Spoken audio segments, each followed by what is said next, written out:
It was good, YouTube. It's Rage Real. So in today's video, I'm be showing y'all this defense of scheme, not really scheme, but this defense has become in meta, and I'm gonna show you how to properly run it. So if you enjoyed this video, please go ahead and drop a like on the video right now. Go ahead and sub and turn those post notifications on. So excuse me. Now, what I want to talk to y'all about is a defense that's kind of taken the Madden community by storm. It's going to be this 2-4-5 double A gap, which I'm sure y'all have already seen it. It's been in a lot of Madden's past years. It's been good, but now people are starting to remember that, hey, this is actually still a good defense. But I'm going to show you how to properly run it before it kind of gets all the way out there. So, let's go and hop right into it. So for my audibles, I like to keep them in stock, honestly. It just depends on your play style. So if you want to have like a, if you want to take maybe cover 2 out, and put in, I don't know, you know, something like maybe cover 3. Where is it at? I think they have a stock cover 3. Anyways, I recommend leaving it just like this, to be honest with you. But right now I'm gonna go in coaching adjustments, and I'm actually gonna turn it on default, and I'm gonna show you why we want it on man align. So real quick, we're gonna go to 2-4-5 double A gap, and now we're gonna go to something like mid blitz, because that's what you want to base it out of. Now right here we're in trips tight end, and I'm gonna come out and double in cell. So right here, you're gonna see real quick why I want you to man align. So let's say we press, right? So this setup right here, okay, I'm gonna give you the setup first. So the setup is press, then you want to spread your defensive line, and then you want to crash them out. So it should look like this. Now you want to take whoever is responsible for the running back, and you want to walk him.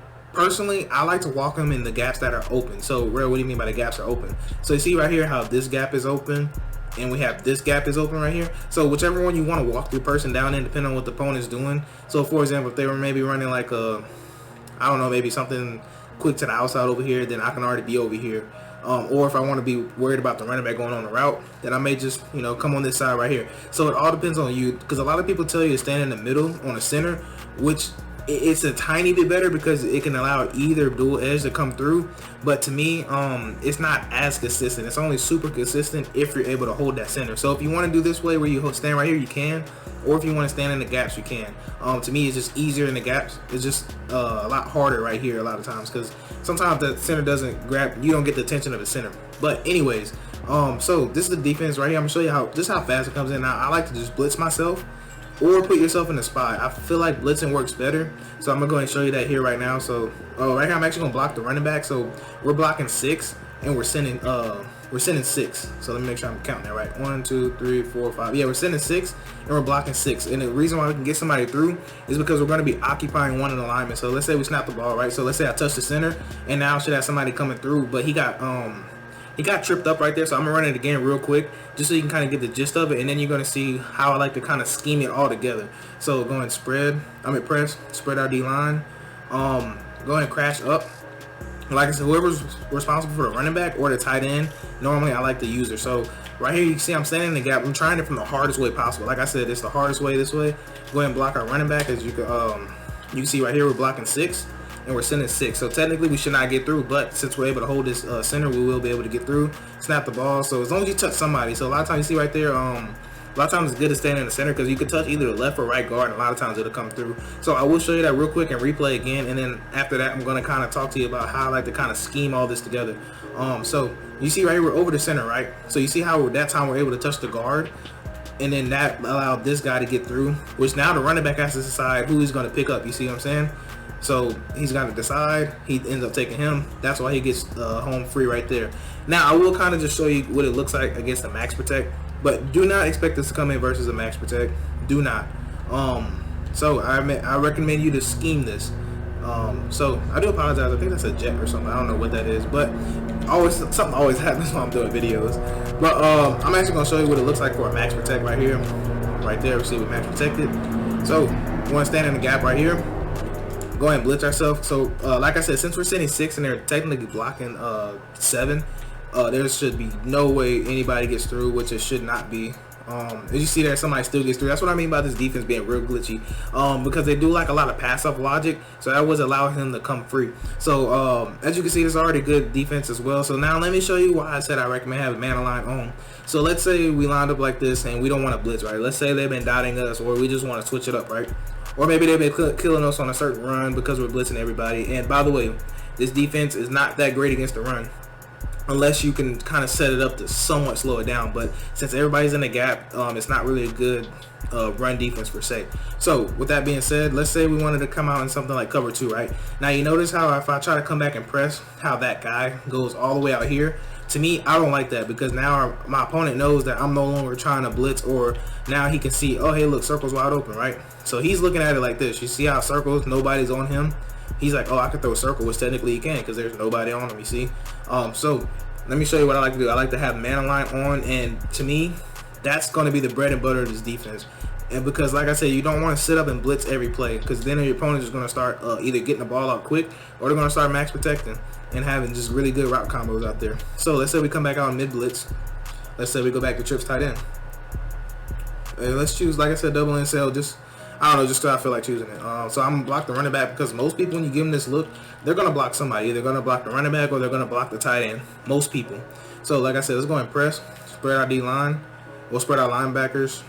Spread our D line, excuse me, not the linebackers. Spread our D line.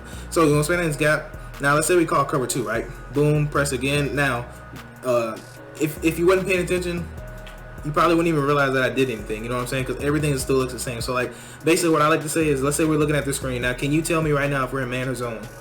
If you're having trouble telling me if we're in man or zone, then that's a good defense in my opinion. And you can even drag this guy down some, and now you can make it look like you got man across the board, but really we're playing cover 2. Or you can even disguise it. You can put this guy in the middle, and now he's thinking that it's cover 3. And now look, boom, we're like this. Now, what I would recommend you do, I would probably man up that outside. So now you can't get beat on a streak by the outside receiver. I'll probably call it over the top. You know, quarterback contain if they have a fast quarterback. And so now, you know, now all your responsibility is the middle, the deep middle, or the flats. You know what I'm saying? So if you wanted to go chase the flats, you can. Or you can take that, you can even take that mid read and put them in the flats. So now you have the whole middle of the field just like this, and you can just run a defense just like this, and your opponent's already probably blocking their running back, and you know, they're blocking a running back, they're blocking, you know, 6-7 people, sending out 3-4 routes, and we got all these people in coverage because we're only sending 4 people. And then if you wanted to, you can get even more, a little bit more flash, and you can put a spy. So now we're only sending 3 people.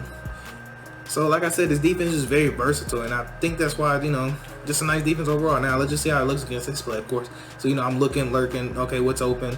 I would have ran with circle, of course, but as you see, I mean, there's just nothing really open. I haven't set any zone drops. I haven't did none of that. So this is like, the opportunities are endless in this defense. So that's why I really love it. Now I am kind of spinning a while in this because I do want y'all to understand that it's just so versatile. Because I mean, look at this. This looks like man straight across the board. And then let's say he was reading his outside receiver, right? He might see this. He's like, oh, that's man coverage. You know, you're playing right here over the top of that. I mean, we just have so many people, and then they're blocking their running back. And now look how many people we got out there. I mean, yes, you're going to find little dinks and dunks, but that's part of the game, you know? So just as long as you got a defense that's really solid in my formation, what I'm trying to say, as long as you got a defense that's solid, man, this defense is pretty solid. Now, later on, I will show y'all how to stop the run out of this. So if you stayed in the video this far, just know that I will be putting some run defense soon. It will be coming soon, so I promise about that. Because there's a couple things you can do if somebody wants to try to spam the run on you. Because some run plays it can stop, some plays it struggle against. But anyways, I don't want to waste any more of y'all time. Let me know in the comments if you enjoy this defensive scheme, basically. Oh, one more thing I do want to say. One more thing. So if you stuck around this far and you didn't click off the video, congratulations, you just got another little free tip. So let's say we came out cover 2, right? And let's say we pressed like we wanted to. And let's say we came down, right? Let's say we blitzed everybody because we wanted to blitz, and then now we're like, you know what? I don't want to blitz anymore. Let's reset my play.